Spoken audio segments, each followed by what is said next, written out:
Hello everyone, welcome to Civil Engineering and Stuff. And in today's video lecture, we are going to discuss a new topic that is pavement engineering. And in this video lecture, we are going to discuss few basic things about pavement. That is, what is the objective of a good pavement? What is the functional requirement?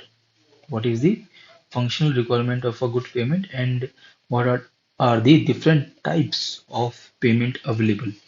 And in terms of this subtopic, that is types of payments available, we are just going to discuss the names of the payments and details about each type of payment we are going to discuss in the subsequent lecture. Okay, so without further delay, let's start with the video lecture. Now we know payment is one of the essential parts of our life. On a daily basis, we use road as our mode of transportation. Not only that, different goods are transferred from one place to another through road. And on all, we can say that the development of a nation depends upon a good road network because it's the road that is one of the common mode of transportation, and transportation of good take place from one place to another from roads only.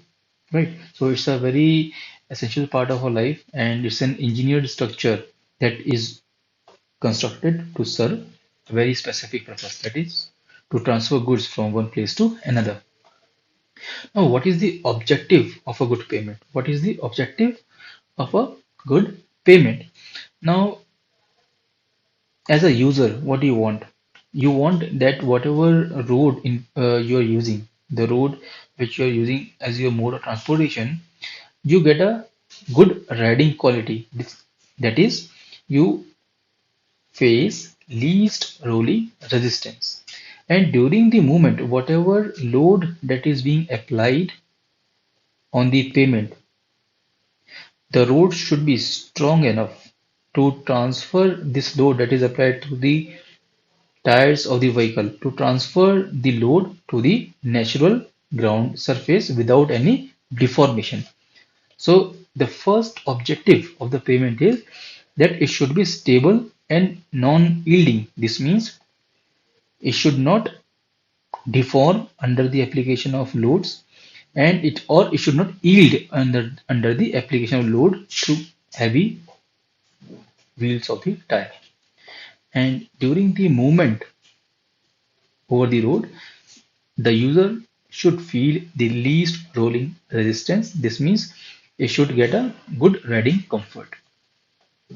The second objective of the pavement is that the pavement should support wheel load and transfer the load stress through wider area on the soil below. That is, whatever load whatever load that is being applied through the tires of the vehicle, the road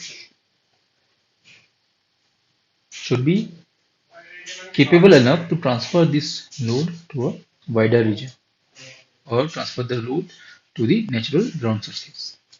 So these are the two primary objectives of a good pavement. As an engineer, we want to achieve these two primary objectives when we go for the construction of any pavement. Now, what are the requirements of a good pavement? The requirement of a pavement can be bifurcated into two different categories. The first one is the functional requirement, and functional requirement is with reference to the road user's point of view. Okay, so as a road user, what do you want the road should be? You want that the road surface should be firm and non-yielding. It should be stable, free from any undulation. This is what you want. Second is it should be able to provide good riding quality. Again, you don't want any bumps throughout the road section in which you are traveling, and you want the road surface to be less slippery. This means you want a sufficient kind of traction. Now, this is a very, very technical term. You want a certain traction between the tires and the road, but you do not want the road to be extra smooth. Neither you want too much resistance. So there has to be an optimum value of resistance and that value of resistance should provide sufficient traction and will ensure smooth riding quality. It will ensure smooth riding quality. Right. So we have to work in this zone. If the value of this traction goes less than the desirable value, then the surface will become slippery, especially during rainfall. The surface will become too slippery, and it even on the normal days it will become slippery and will cause accident. If the values goes beyond the permissible range, then there will be too much friction which will consume too much fuel and which will provide poor riding quality to the user. So as a user, these are the three main parameters that you want the road to function. You want a firm and non-yielding road surface. You want good riding quality and you want a less slippery surface. The second requirement is in terms of structural requirement, right? In terms of structural requirement. In terms of structural requirement, you want the road surface to be strong and durable. This is the structural requirement from any pavement. What does strong and durable means? Strong means that your road should be able to take up the whatever load that is being applied. Whatever load that is being applied over the road surface, the pavement should take this load successfully and transfer the load to the natural ground surface. So whatever load that is being applied through the wheels of the vehicle, whatever load that is being applied, your road should be strong enough to take up this load and transfer and or distribute to the natural ground surface. This is what strong pavement means. Now, what is durable means? Durable means that during adverse condition,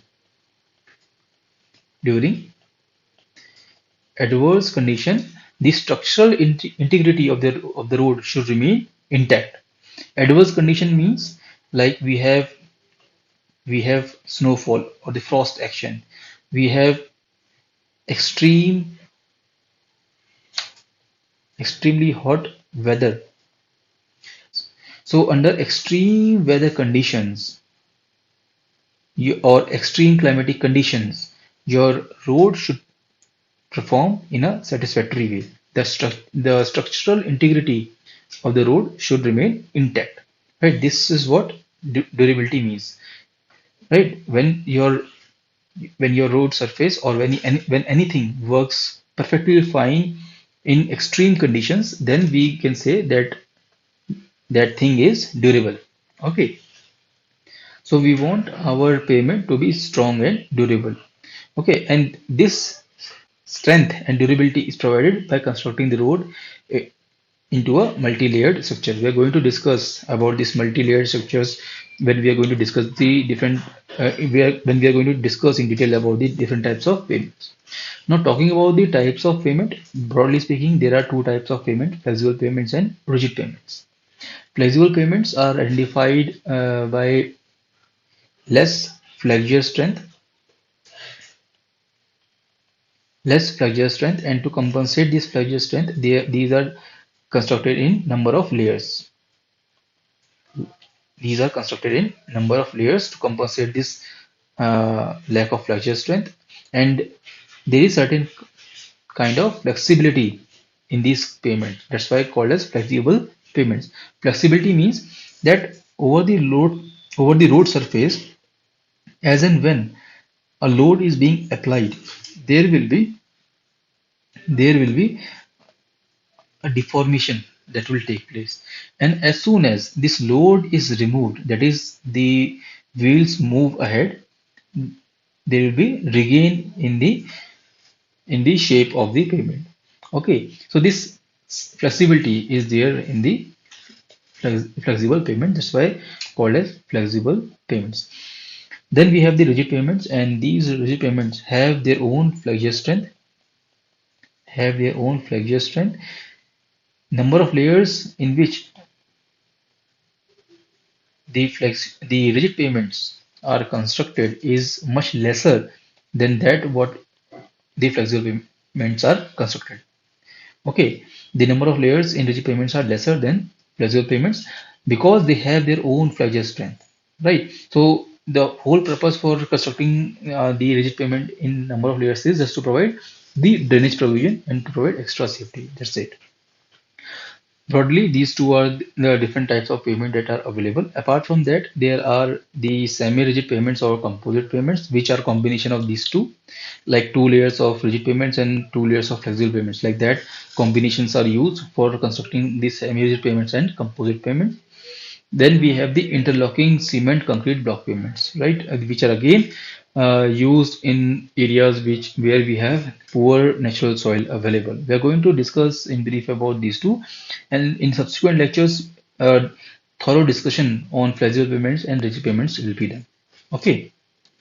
So this was all about this video lecture, the pavement engineering. The whole purpose was to give an overview of like what is the objective and functional requirement of the pavement. Okay, so thank you for watching. If you found the video useful, make sure you like the video and comment your views in the comment section. Subscribe to the channel for more videos like this. Thank you for watching. Have a nice day.